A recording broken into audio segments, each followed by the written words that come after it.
রাতে গাছের ডাল এবং ফল কাটা যাবে কিনা? গাছের ডাল এটা রাতে কাটা যাবে কিনা?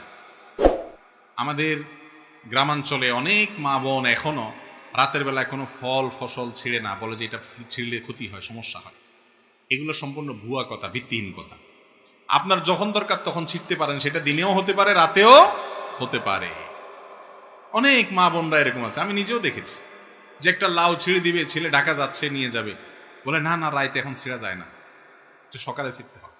এগুলো আমাদের মন গড়া মাসালা, কোরআন হাদিস এরকম কোনো কথা বলে নাই। আপনার প্রয়োজন হলে কোনো গাছের ডাল, কোনো আপনার সবজি, কোনো কিছু এটা রাত্রেও ছিঁড়তে পারেন, দিনেও ছিঁড়তে পারেন। ইসলাম যেটা বলে নাই সেটা নিজের থেকে যদি বলেন সেটা কুসংস্কার, সেটা কখনো কখনো বেদাত হয়, এবং বেদাতের ঠিকানা জাহান্নাম হয়, ডেঞ্জারাস কথা।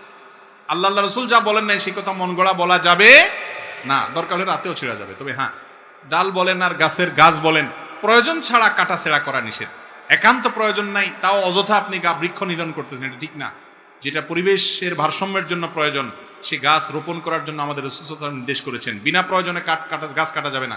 প্রয়োজন আছে, কাটেন, 100 বার কাটেন, কিন্তু সেটা রাতেও কাটতে পারেন, দিনেও কাটতে পারেন, কোনো অসুবিধা নেই।